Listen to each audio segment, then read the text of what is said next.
काय उपोषणाला बसण्याचं कारण काय आहे, काय मागणी आहे? सर, उपोषण बसण्याचं कारण एकच आहे की त्या ठिकाणी एवढे वर्ष आम्ही 15 वर्ष सहन केले. डम्पिंग ग्राउंड चालू होतं, त्या ठिकाणी लँडफिल साईट बनवले, झालं सगळं झालं. आता 15 वर्ष झाले, जागा संपलेलं आहे. आता वेस्ट टू एनर्जी हा प्लांट नवीन आणणार आहे. आता एक तर लोकांना आतापर्यंत याचे टीव्हीची बिमारी, दम्याची बिमारी, असे बरेच लोक वारले पण, त्या ठिकाणी मेले पण. आज कुठेतरी एवढे लोक आज कुठेतरी श्वास घ्यायला लागले, जागा संपली तुमच्याकडे. आता मोठी परत एक कॅन्सरची एक बिमारी आणून ठेवतात. वेस्ट टू एनर्जीचे प्लांट बसवतात. त्या प्लांटला विरोध आहे आम्हाला. ते आमची स्वप्न आहेत. 60-70 वर्षापासून आम्ही इथं राहतोय. त्या ठिकाणी आमचे प्रत्येक लोकांचे विचार आहे की 500 स्क्वेअर फीटचे घर भेटलं पाहिजे. ती जर भप्पर झोन झालं, वेस्ट टू एनर्जी हा प्लांट आलं की हे भप्पर झोन डिक्लेअर होईल. 500 मीटर अंतरावर हे घर डेव्हलप होऊ शकत नाही.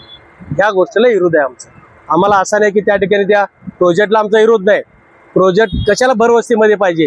तुम्ही प्रोजेक्ट दुसरीकडे घेऊन जावा. 25 एकर जागा घ्या दुसरीकडे, बसवा त्याला. का लोकांची जीवाची खेळायची? या गोष्टीला आम्हाला विरोध आहे. आणि वेस्ट टू एनर्जी प्लांट हा आम्ही होऊ देणार नाही. लोकांच्या जीवाची आम्ही खेळू देणार नाही. उद्या जर हे प्रोजेक्ट आला, कॅन्सर, आजार भरपूर काय वाढतील या ठिकाणी. म्हणजे लोकांची जीव घ्यायसाठीच हा प्रोजेक्ट आणायचे विचार आहे. एक तर आम्हाला पळवायचे विचार आहे महापालिकेचे. हे कदाचित होऊ देणार नाही. जोपर्यंत तिथं आम्ही आहे, जोपर्यंत लोकांची साथ आहे, इथं जीव जरी गेलं तर चालेल, हे प्रोजेक्ट होऊ देणार नाही. तुम्ही असं म्हणता की पळवायचा विचार आहे महापालिकेचा, तुम्हाला असं काय वाटतं? असं काय वाटतं? म्हणजे आता पूर्वी डम्पिंग कोपर केलेलं होतं, तुम्ही इथं आणून बसवले. त्या ठिकाणी लोकांना टीव्ही, दमेचे आजार भरपूर लोकांचे गेले. काही लोक वारले, काही मुलं वारले. शाळेच्या बाजूलाच आहे. पण ह्या लोकांना काय कळत नाही? लोकवस्तीपासून किती अंतरावर पाहिजे या शासनाला कळत नाही का? लोकवस्तीमध्येच का पाहिजे? तुम्ही पर्याय जागा बघा ना. का ती आम्हाला बघायला लागतंय?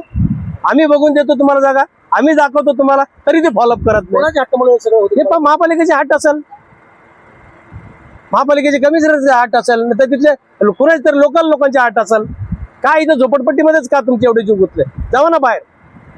नाही का जागा? दुनियेत जागा आहे, वारे बंद पडलेत. प्रशासनाला मी पत्रव्यवहार केलेले, जागा दाखवलेत.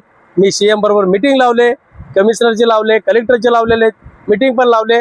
ती जागा कुठपर्यंत नार्वेकर साहेबांनी लास्ट पर्यंत ते शुल्कला चर्चा केले, त्यांची मिटिंग केले. फक्त जाऊन चर्चा करून जागा घ्यायची होती. त्या बिचारीचे बदली झाल्यामुळं आज कोणी फॉलोअप केले नाही जागा. मला उपोषणावर बसण्याची वेळ आली.